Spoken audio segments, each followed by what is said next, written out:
Hi and welcome back to 4-Inch Cats and part 2 of my review of the Centurion solid body ukulele. It should give you a pretty good idea of what it sounds like. So, without further ado, let's get on to it.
Okay, so I've had a very quick play. And it's a little lot more complicated than I initially thought it would be. Volume, I'm assuming they're tones. This switch here is going to affect how your pickups respond, which is why you were hearing some different tones from what I was playing. The other thing you need to know is that I'm playing through a pig nose amp at the moment. Now the amp is also going to have a really big effect on what your uke sounds like. So now you've heard it through the pig nose, I'm going to switch it over to my Marshall bass amp. The reason that I'm using a bass amp in here is purely based on space. I don't have room for my big lead amp, so I'm just going to use my small bass amp and we'll see what that sounds like.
G string's going out a bit.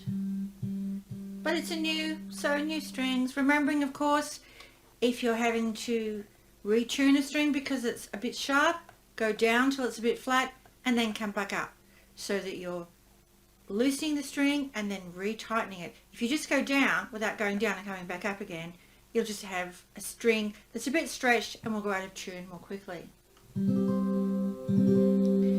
So the amplifier is making a huge difference here on my bass amp. I'm liking it a lot more than I am on the pig nose. But the pig nose amp has a very special defined sound to it. I didn't say that very well, but you understand what I'm saying. It's a very distinct sound. That's what I'm trying to say. Whereas the Marshall bass amp is more suited for lower end instruments. Lower end as in sound, not as in price. Man, I'm not doing too well today, am I? But it's growing on me. This uke is definitely growing on me. Again, it's a lot more complicated than just picking up my acoustic uke, and it's definitely a lot heavier. Now, you may have looked at my strap. I thought, man, Morgana is really over-engineering this strap. Yes and no.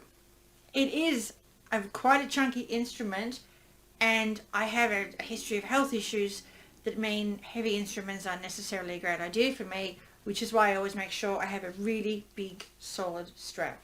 And you also want to make sure it's one that's, you can push a bit and it's not going to come off. The last thing you want is to have a uke sliding to the floor because your strap has failed you. So, it's a nice instrument to play. I like the gloss finish. It's nice and smooth at the back to play. I know, bad habit, leaving that on. Yeah, I'm more and more impressed. It's definitely growing on me. It's not something that I immediately picked up and went, oh man, this is fabulous, I must have it. It's complicated. Watch the Tyler videos. But the more that I'm playing it and the more I'm getting used to it, and I'm playing around with the tone settings, which are the two button knobs here, that's your volume, so it's one each per pickup. Yeah, it is. It's starting to grow on me. It really is.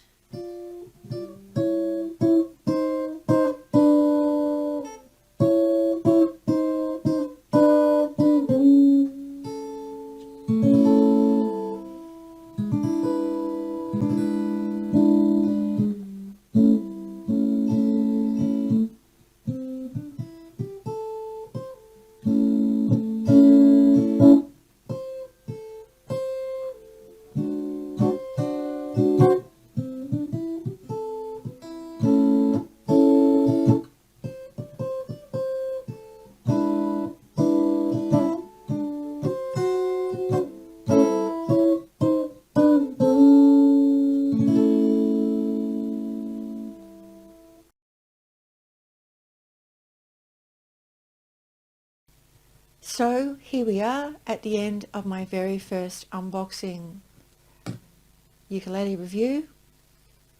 So what do I think? Well, overall I have to say I'm pretty impressed. It looks amazing. It is so gorgeous. It feels good to play, even though I know I kept going on at the first half about how heavy it was, because the ukuleles I'm used to playing are 1 kilo, which is about 2.2 pounds. The Centurion is 2.1 kilos, which is about 4.6 pounds. So there's a bit of a difference. Definitely having the big, thick, heavy strap really, really helped. I think if I'd had a small strap, I would have ended up getting a quite sore neck. That's my health issues I know I need to look after. But yes, beautiful to look at. Really, really fun to play. Even though I haven't played a tenor for a while, I adapted quite quickly to it. No rough edges, the frets didn't need refinishing. Just overall a really lovely instrument. My only niggle really was the case. For an instrument that's that heavy and that substantial, and in Australia it's not cheap, it's around $540 Australian. I would have liked to have a more substantial case. I know I can go out and buy a hard case, that's more money. I just would have liked more padding in the case. And okay, I fess up, I am a complete pickups novice. I don't understand, well I understand more now than I did at the beginning of the video, but it would have been nice to have even some minimal paperwork in it to say you've got 2 pickups, so you've got 4 knobs, 2 are for volume, 2 are for tone, you know, this does that, just to get started. It is important to remember that a lot of how this ukulele sounds is going to depend on what amplifiers you're using. So the bigger, deeper tones come from the bigger amplifiers. If you're using a small miniature amp or a portable travel amp, you're probably going to get more of a slightly tinny sound. But it depends again what sound you're looking for. So, final thoughts. It didn't grab me immediately, but the more I played it, the more it grew on me. I think it's a beautiful instrument. I think if that's the direction of your playing goes, then it's definitely the best on the market that I have seen. So, score for me, probably 4.8 out of 5. For more information on the ins and outs of how to really get your teeth into this instrument, I highly recommend you go and watch the series of videos by my friend Tyler from 10 Thumbs Pro, made in conjunction with Flight Ukuleles. He has a whole series of tutorial videos for this uke, and I will put a link to his playlist of those videos in the comments below. So, thank you very much for watching. I really hope you found this helpful, and if you have, please hit the like button and hit the subscribe button, and please leave a comment. Do you have this instrument? Are you looking at getting this instrument? What do you think? What's your thoughts? And hopefully I will have some more tutorials for you not so far away in the future. So until then, take care and happy playing.